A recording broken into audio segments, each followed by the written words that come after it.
Nous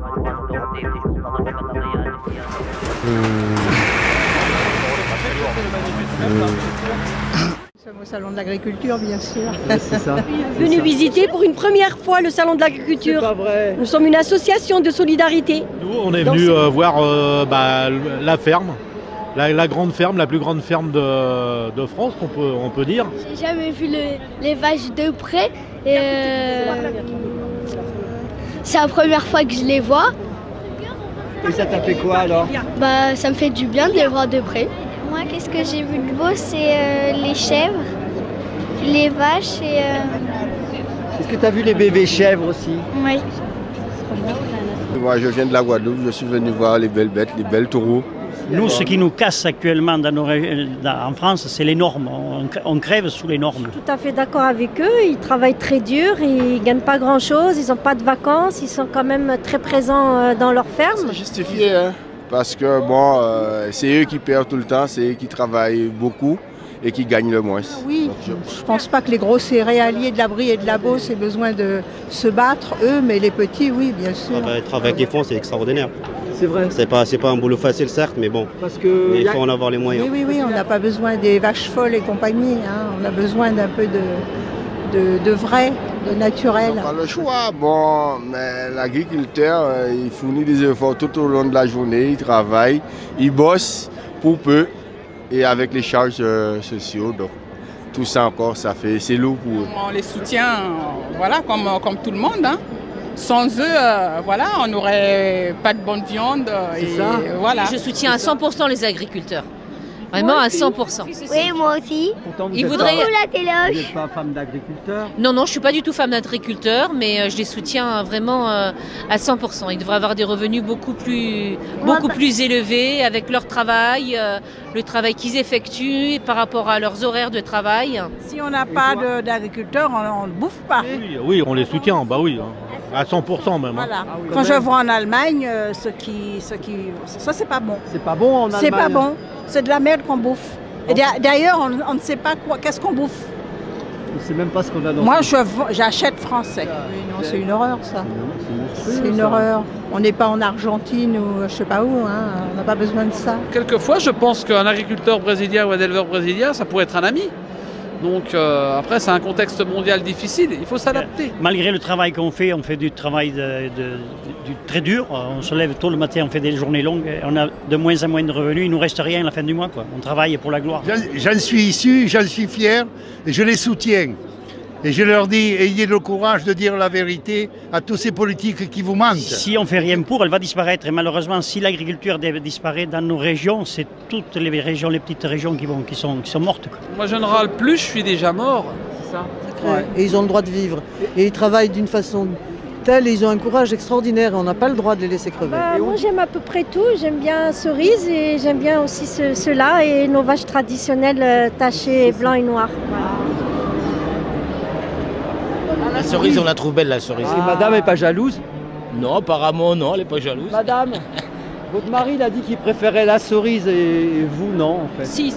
Elle est de la couleur de cerise. Ah, bon, ça va alors. Il est fidèle quand même, il est fidèle. Vous la trouvez jolie? Oui, elle est très jolie, oui. Mais elle a un succès fou, pourquoi? Oui. Parce qu'on en parle beaucoup, tout simplement. Et puis elle est belle, elle a l'air en forme. Donc, c'est un peu la star du salon, non? Un petit peu, oui, tout à fait. Bien sûr, mais il y a de très jolies espèces. Mais la salaire, elle domine, elle a de la classe, elle a de la dignité. Vous demandez quelle race de vache vous préférez, vous? La salaire, monsieur. Ah, c'est la salaire, c'est laquelle? C'est celle qui est là-bas, derrière. Dans nos régions, il faut de la salaire. La salaire s'adapte partout. C'est une race de montagne. Elle s'adapte aussi bien à la montagne que dans les Pays-Bas, n'importe où. C'est une bête qui résiste au très grand froid, quoi. Ah oui, moi, les races de bêtes que je préfère, ce sont des blondes d'Aquitaine.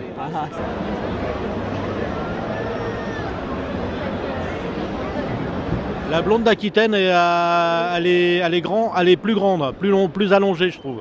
Méfiez-vous, madame, il préfère les blondes. Elle est belle. Non, franchement, elle est sympa. Tout à fait. Une vraie blonde en plus, hein, donc voilà. J'aime les blondes, moi, oui. Ah, c'est ça. Il n'y a de vrai que la blonde. Vous savez bien, monsieur. Les hommes préfèrent les blondes. La vraie blonde. Ouais, c'est vrai, la blonde, c'est pas mal. Ça. Non, mais il y a des bons rendements de viande chez la blonde. Hein. Il y a des bons. Ce qui est très impressionnant, c'est surtout les charolaises. C'est ça. Ça, c'est énorme. La charolaise. Qu'est-ce qu'elle a de particulier? C'est la race numéro 1 en France et en Europe au niveau allaitant. C'est un animal docile et qui a une viande goûteuse et savoureuse et tendre. Mon père est éleveur de charolaise, alors c'est pour ça. Ouais, elle est docile, elle est bien viandée, elle est tout ce qu'il faut. Qu'est-ce que vous pensez de McDonald's au salon? Alors disons, alors oui, alors je serais contre. Je sais que c'est pas très bon McDo.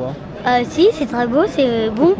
Non, mais je lui dis que McDo, c'est infect, mais tous les enfants, ils adorent McDo. N'allez pas chez McDo pour chercher de la viande de qualité, c'est de la viande sécurisée. C'est tout. Voilà, sécurisée. Là, sur le plan sanitaire, aucun problème. Je suis pas venu au salon pour manger un McDo. Hein. C'est fade, sans odeur et sans saveur. Au point de vue sécurité alimentaire, c'est absolument garanti. Mais après, n'allez pas là pour chercher le goût. Mais si vous voulez manger un bon morceau de viande, mangez de l'aubrac ou de la salaire. Ça, c'est de la viande.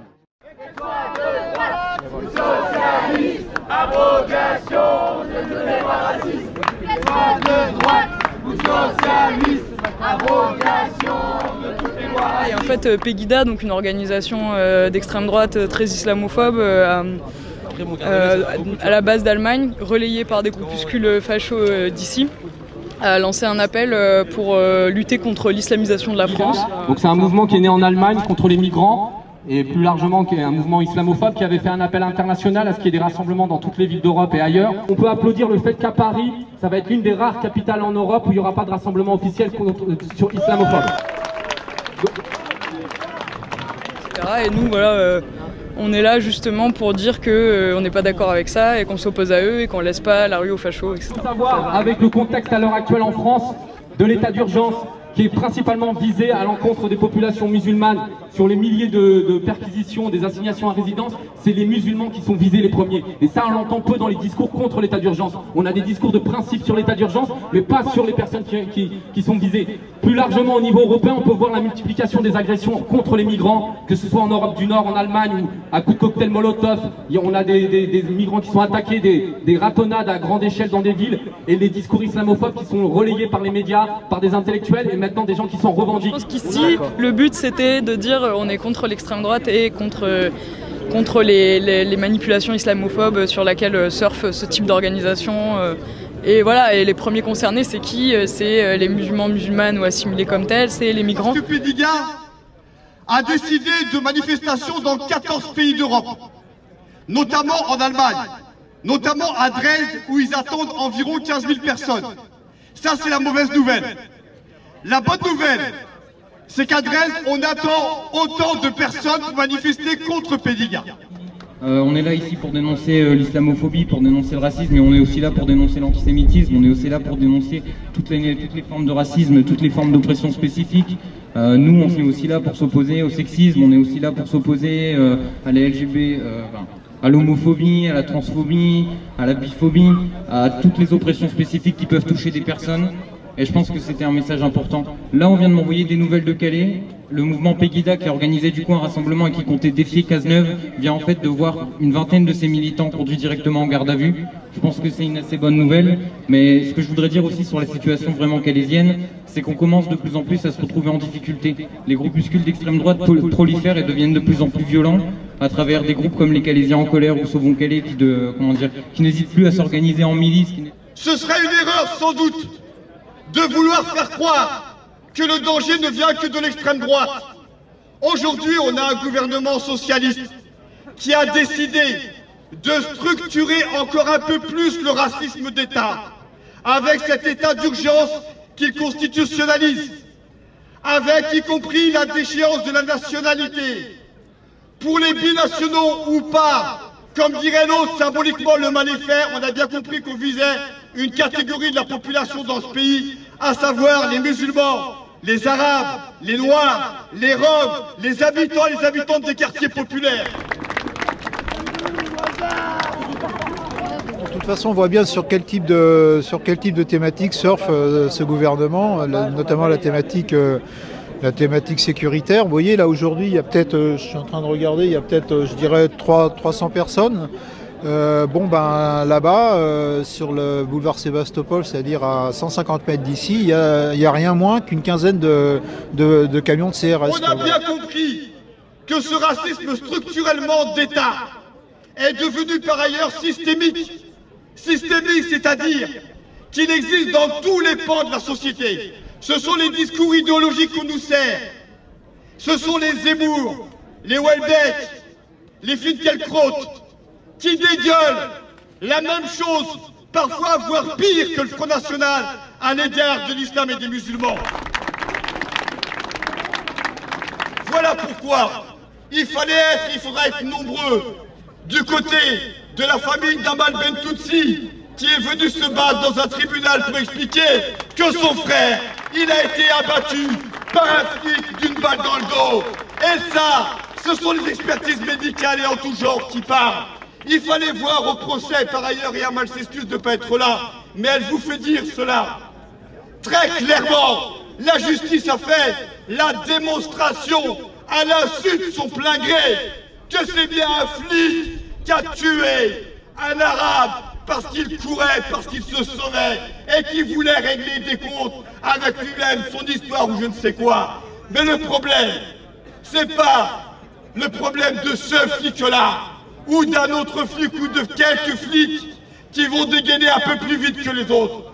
Le problème, c'est ce racisme structurel qui fait que quand un flic tue, les collègues sont solidaires, les syndicats sont solidaires et appuient, la justice sont solidaires, les gouvernements sont solidaires, les médias suivent. Voilà le problème qui est posé, il est d'ordre structurel. Et ce contexte de hausse d'actes islamophobes va de pair avec une offensive des groupuscules d'extrême droite sur les universités.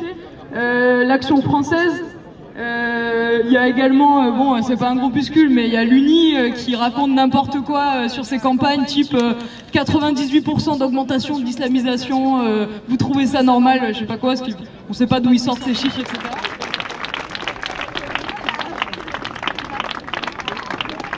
Say it loud, say it clear, refugees are welcome here. Say it loud, say it clear, refugees are welcome here. Say it loud, say it clear, refugees are welcome here.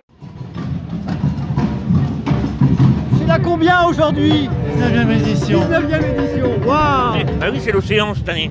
Le thème c'est l'océan, donc je me suis habillé en capitaine quoi.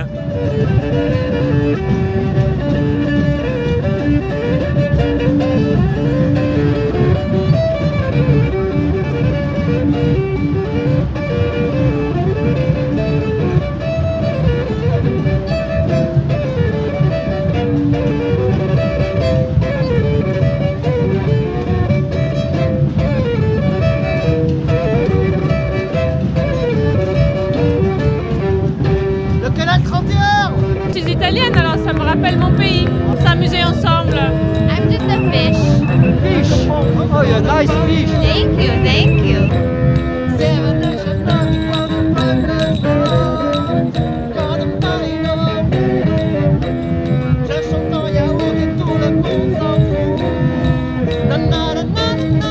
Carnaval de Paris, c'est génial, en plus il fait beau. Alors le thème, c'est quoi le thème? Le thème, c'est Vas-y. C'est le thème du carnaval cette année, c'est le milieu sous-marin. Moi je suis une méduse. Moi je suis poisson arc-en-ciel. Ah, t'es super belle, dis donc. Merci. Nous on est la famille Poisson. Ah, vous êtes de la famille Poisson. Et toi aussi? Ah, mais toi t'es capitaine toi? Bah oui. Ah bah oui. Elle c'est la Hawaïenne, elle c'est le poisson bleu. Ah, poisson bleu, mais oui, c'est toi. Moi je suis le commandant du sous-marin vert. Il était jaune avant mais on l'a repeint en vert. C'est pas mal. Avant il s'appelait Yellow Submarine, maintenant il s'appelle sous-marin vert. We all live in a yellow submarine, yellow submarine, yellow submarine. We all live in a yellow submarine, yellow submarine, yellow submarine. Je suis la plus belle du carnaval. C'est un crapaud qui voulait devenir chanteur. Et alors on lui a dit, avec les quoi c'est pas bon. Alors on lui a dit, tu devrais chanter comme un oiseau. Alors il est allé dans sa marche, son nénuphar, il a regardé les oiseaux autour. Et il y avait un canard qui faisait coin-coin. Et maintenant il est chanteur.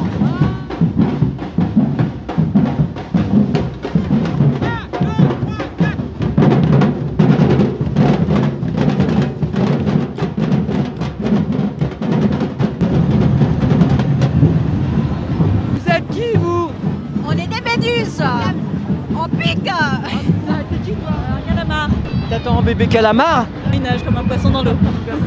Lui, c'est un dragon. Ah, t'es un dragon. T'es un dragon, toi. Je suis une gentille pirate. Ah, mais gentille. Parce qu'aujourd'hui, il fait beau. Et alors, c'est la joie.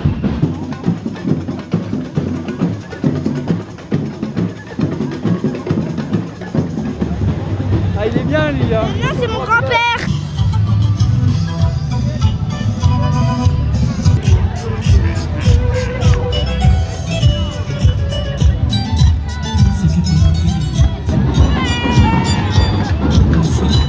Là en fait aujourd'hui parce que du coup il y a l'ouverture du procès Cahuzac à 13h30 au palais de justice qui se trouve de l'autre côté de la Seine.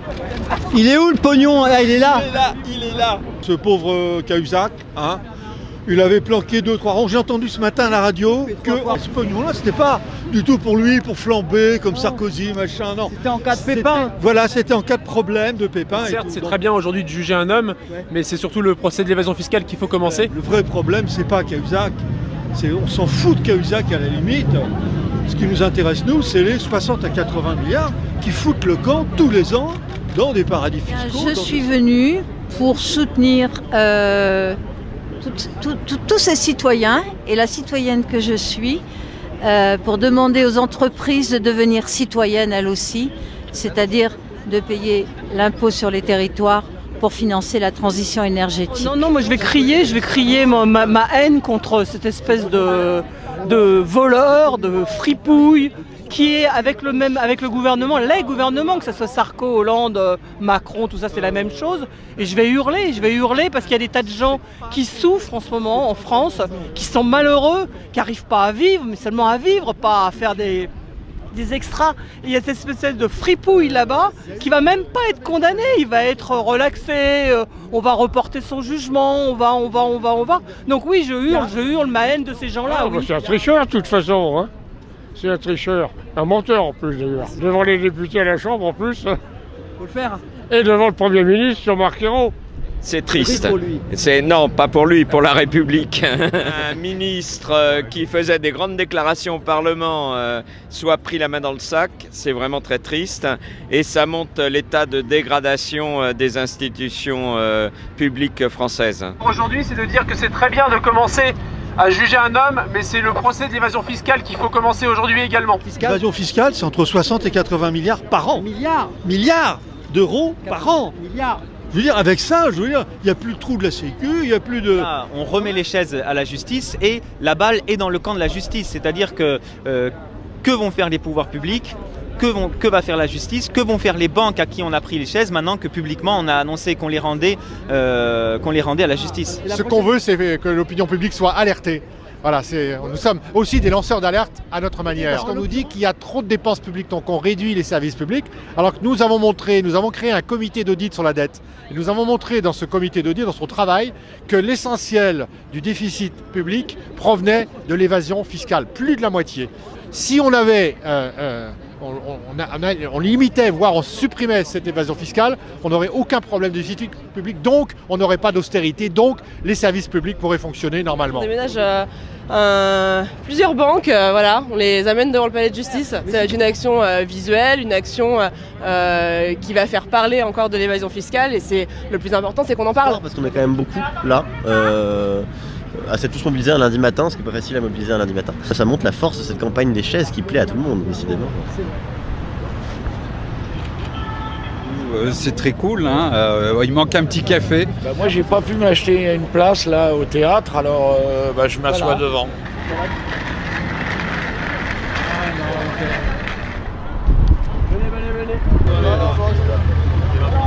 On va devoir patienter un peu, donc n'hésitez pas à commencer à placer les chaises.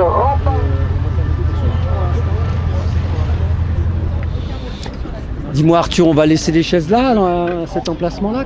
Malheureusement, pour le moment, c'est le cas, parce que les forces de l'ordre ne veulent pas nous laisser passer. On ne sait pas trop pourquoi, parce que nous, on veut tout simplement les déposer devant le palais de justice, donc de façon non violente. C'est purement symbolique. Oui, voilà, c'est purement symbolique. Tu vois bien que ça se passe de façon très calme, de façon non violente. Donc, nous a expliqué à la police ce qu'on voulait faire, et ils refusent de nous laisser passer. Avec qui on discute là? Là, pour l'instant, moi, je discute plus, j'ai perdu mes contacts.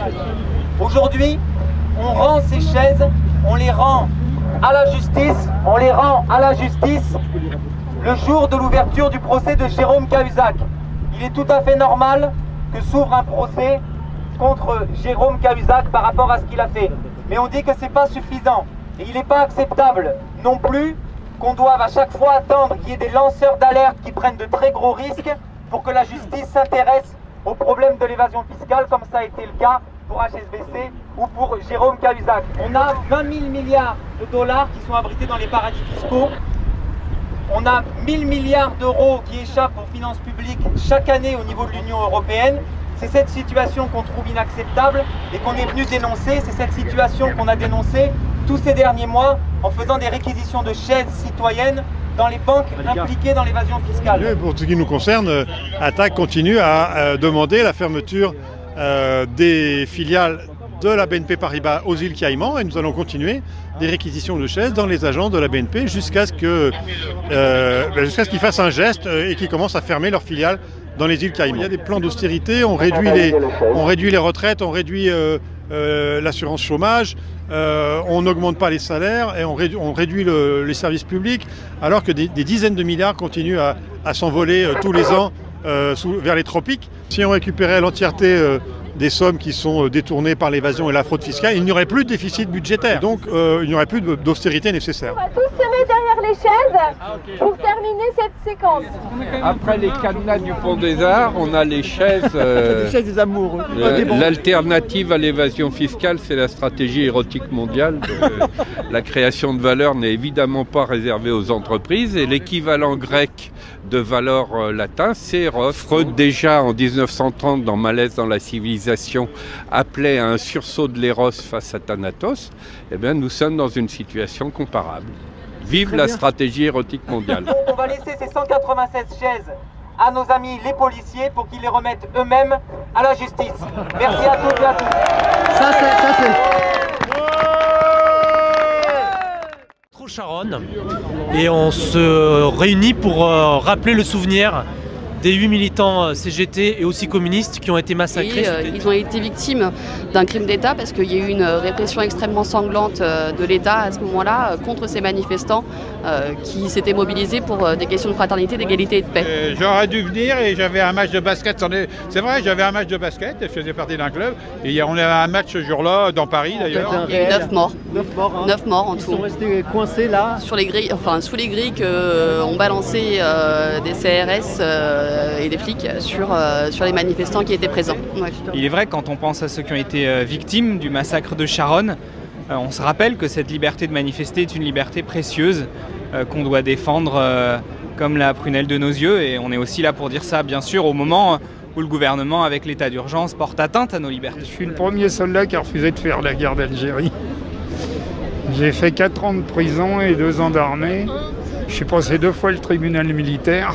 Ce qu'on constate aujourd'hui, c'est que l'état d'urgence est prolongé de cette façon, c'est aberrant, parce que ce n'est pas les terroristes qu'on met en résidence surveillée, c'est les militants écologistes, etc., selon les besoins des opérations. Et surtout, moi je suis complètement contre la déchéance de la nationalité, qui finalement fait des différences entre les Français qui n'ont pas lieu d'être.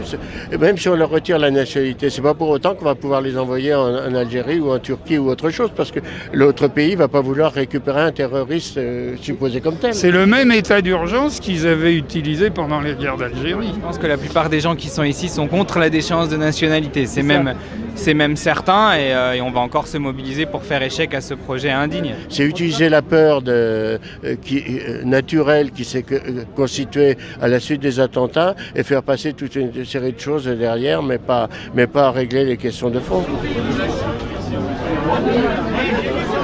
C'est sûr que l'état d'urgence tel qu'il est pratiqué par le gouvernement, qui en plus veut l'inscrire dans la Constitution, bon, c'est des mesures antidémocratiques, oui, et antisyndicales, plus généralement. Hein. Les socialistes sont toujours arrivés à gauche pour faire une politique de droite. Le gros problème, c'est que le Parti socialiste, c'est une courroie de transmission de la droite, mais quand le Parti communiste il est assez puissant, là on y arrive à lui faire une politique de gauche. Mais tant qu'on n'arrive pas à avoir un front de gauche ou un Parti communiste assez puissant, c'est machinalement le Parti socialiste mène une politique de droite. Vous étiez vous en 62 là? l'escalier, il était coincé dans l'escalier. Vous êtes très ému encore. Nous voici réunis 54 ans après, jour pour jour, afin de rendre hommage à nos 9 camarades tombés, ici même, assassinés par un déchaînement de haine inhumaine par la police aux ordres du préfet Papon. Des assassinats qui n'ont jamais été jugés et un crime d'État jamais reconnu, alors qu'il a été rendu possible que grâce à l'état d'urgence décrété en 1961 par le Premier ministre de l'époque, Michel Debré. 54 ans après, c'est le même État français, mais de couleurs politiques différentes, qui place la France en état d'urgence et va même jusqu'à prévoir de le faire entrer dans la Constitution. Nos camarades sont tombés et aujourd'hui, d'autres camarades sont les victimes sous d'autres formes, mais dans une violence similaire d'une répression syndicale féroce. Le 8 février 62, ce sont plusieurs dizaines de milliers de salariés, d'étudiants, de citoyens qui manifestaient contre l'OAS, cette organisation d'extrême droite qui avait su capter, comme le fait aujourd'hui le Front National, l'angoisse ou la rancœur d'une partie de la population. Ils trouveront la mort, ici même, dans 16 escaliers de cette station de métro Charonne, où sont venus s'entasser de nombreux manifestants qui cherchent vainement à fuir ou à se protéger et sur lesquels les policiers n'hésitent pas à projeter des grilles en fonte. Chez vous à cette époque-là, monsieur? Ici, là, au métro, dans l'intérieur, on a vu tous les matraquages, monsieur, par la police. On a, par un coup de chance, ils ne sont pas rentrés dans le café et on a réussi à s'en sortir comme cela. Lorsqu'on est sorti, nous avons vu, disons, les morts qui étaient amoncelés, disons, dans le métro. Et parmi ces morts, il y avait un enfant du 11e arrondissement que je connaissais très bien puisque c'était un ami et voisin. Il s'appelait Édouard Lemarchand. Jean-Pierre, Fanny, Daniel, Anne-Claude, Édouard, Suzanne, Hippolyte, Maurice, Raymond. Leur histoire, c'est celle de femmes et d'hommes qui ont répondu par un mouvement pacifique à la violence et à la haine propagée par l'OAS. Nous nous réunissons aujourd'hui pour commémorer une manifestation non violente, ensanglantée par une répression d'État qui a fait 9 morts. Nous nous réunissons pour commémorer leur combat et le faire désormais nôtre. La parole à Émilie Lecros pour le Parti communiste. Et puis taper comme des abrutis, hein, ça. Et c'était contre le FN et on en est toujours au même point. Je vais te surprendre, c'est un scoop pour Téléfoque. Écoute, en 62, j'étais militaire en Algérie et j'apprends, engagé déjà à l'époque au parti ASG, j'apprends qu'il y a une manif. Je viens, tu sais quand t'es jeune, t'es complètement fou, et sur les 9, il y a 8 de mes copains qui sont dessoudés. Et les 8, c'était que des copains du syndicat du livre. Avec un copain, on venait de la rue, donc la même rue que là, Charonne, et il fumait.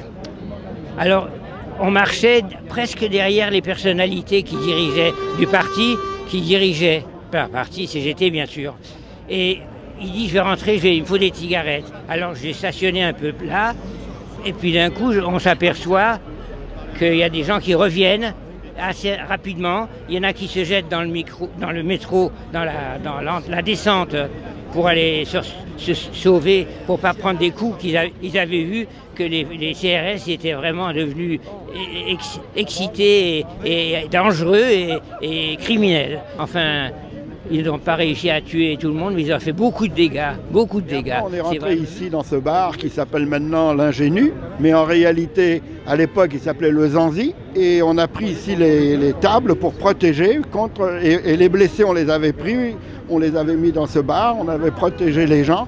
Et avec les tables rondes, on faisait une espèce de mur pour empêcher. Et les mecs nous ont quand même lancé quelques gaz. Ce qui est surtout inquiétant, c'est qu'aujourd'hui, on divise, on réprime les syndicats, on réprime surtout la question sociale. Et en même temps, on fait régner ça avec un état de peur qui est l'état d'urgence. Et là-dessus, il y a des choses qui, même si naturellement l'histoire n'est pas la même, il y a des choses quand même qui retrouvent des liaisons par rapport à ce qu'on a déjà pu vivre antérieurement. Le mouvement commun, c'est un mouvement politique et citoyen qui n'est pas électoral. Tous les gens qui sont là, c'est un mouvement qui veut... comment est-ce qu'on pourrait le définir? Il y avait un journal du soir, comme on dit, qui le définit comme étant un lobby citoyen. Je trouvais que c'était la plus belle définition qu'on pouvait trouver du mouvement commun.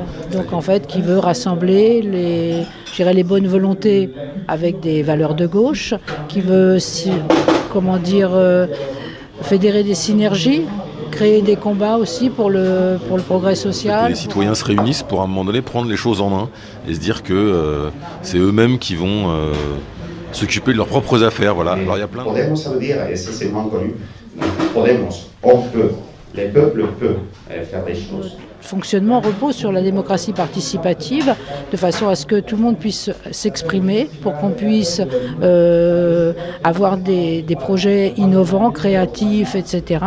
Mais derrière, il y a des valeurs. Hein, et nos valeurs, elles sont, je dirais, des valeurs de gauche ou au moins des valeurs de solidarité. Podemos le dire aussi en espagnol, et ça c'est moins connu en français, élaguant. Élaguant, c'est qui n'est pas nécessaire. Donc il faut effectivement élaguer beaucoup de choses de la vie politique et sociale espagnole et aussi française. Donc voilà un peu l'idée. Et surtout que les partis politiques, souvent, les représentent plus, sont en décalage avec les aspirations de la société, sont en décalage aussi avec les aspirations de ce pourquoi on a voté. Si aujourd'hui il y a une crise à gauche, par exemple, c'est quand même parce que plein de gens ont voté pour quelque chose en 2012 et qu'il ne s'est pas exactement passé ça par la suite. Les partis politiques traditionnels, ils ne sont plus en mesure en Espagne, et il me semble qu'en France, c'est aussi le cas, ils ne sont plus en mesure de représenter ou de véhiculer non pas des intérêts, mais une volonté populaire. Je crois aussi que ça soit des formes politiques nouvelles, parce que c'est vraiment ça, je trouve, qui manque. On parle beaucoup de l'histoire de la 5e République, d'une 6e République, des choses comme ça, et je crois aussi que la politique, elle s'est quand même beaucoup enfermée dans ces schémas de réflexion, ces schémas de pensée, qui sont quand même les schémas de l'idéologie dominante pour aller vite. Mais il est plutôt horizontal, c'est-à-dire que le cœur, ce sont des forums locaux. Ces forums locaux éliront des représentants à un Parlement qui aujourd'hui n'existe pas parce qu'il n'y a pas suffisamment de forums locaux pour que ça ait un sens, mais c'est l'organisation est plutôt une organisation en réseau. C'est pas une organisation pyramidale. Il n'y a pas une fédération régionale, enfin départementale, régionale, etc. comme on peut voir dans des partis traditionnels. Il n'y a pas de gouvernement aujourd'hui qui soit décidément à gauche, et même s'il y a des gouvernements à gauche, ils sont avec les mains liés effectivement, mais il y a déjà des millions d'Européens et d'Européennes qui sont gouvernés par des mairies, par des listes. C'est pour ça qu'on veut redonner réellement, se réapproprier le discours politique, c'est-à-dire dans le sens noble du terme, et faire en sorte que les citoyens, parce qu'il y a un besoin, malgré tout on voit qu'il y a un besoin de rassemblement. On sait que l'alternative, elle doit se construire non pas dans chaque pays seulement, mais aussi à échelle européenne.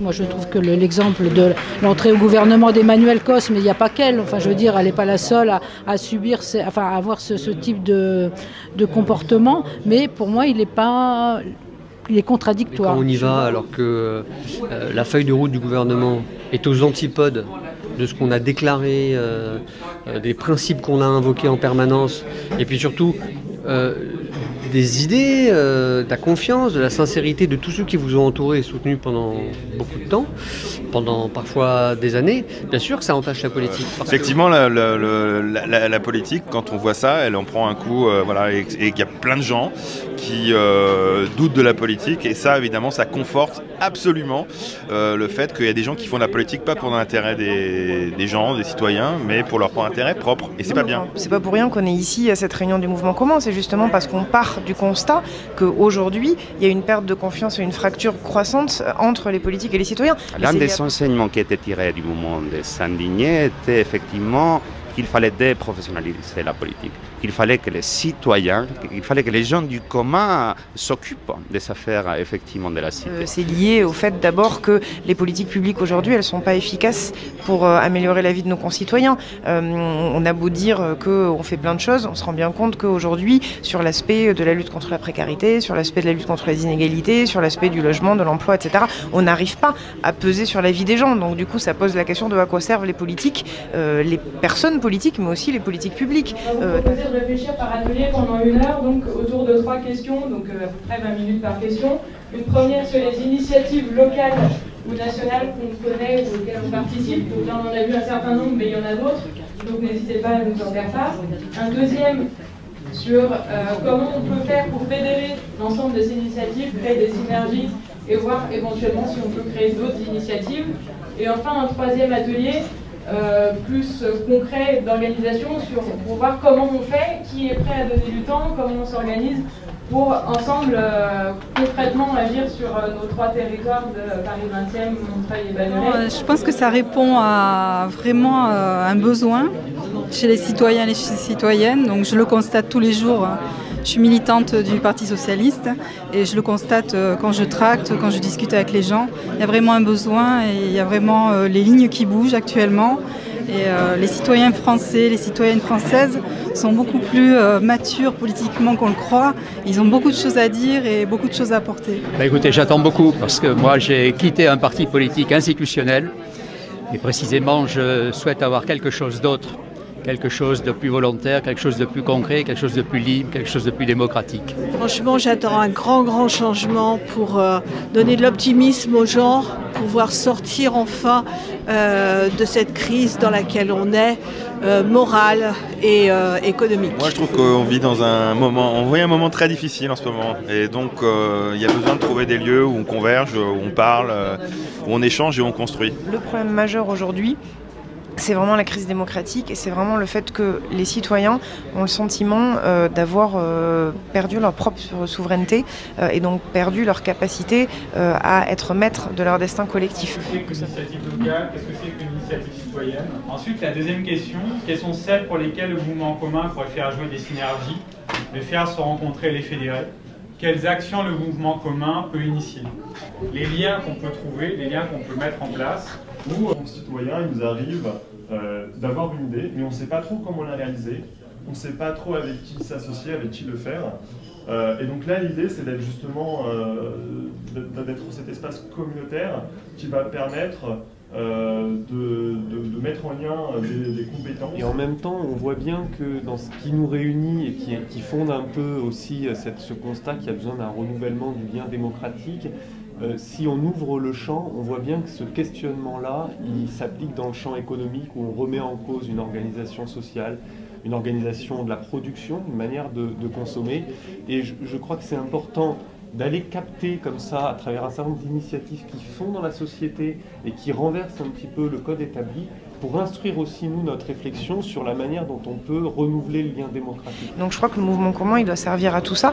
Il doit servir à recréer des liens pour qu'on fasse mouvement ensemble, commun, autour de nos biens communs, autour de l'intérêt général. Mais cet espace qu'on est en train de créer ici est absolument essentiel. Les mouvements communs, il faut produire ça absolument partout. Et puis, il faut se donner aucun horizon. On verra ce qu'on va devenir ensemble. Le plus important, c'est qu'on est là maintenant, aujourd'hui, qu'on est en train de discuter. Il faut reproduire cette expérience. On n'est pas condamné à un seul mode de fonctionnement et qu'il y a des gens qui cherchent, des gens qui trouvent et qu'il est peut-être temps de passer à autre chose.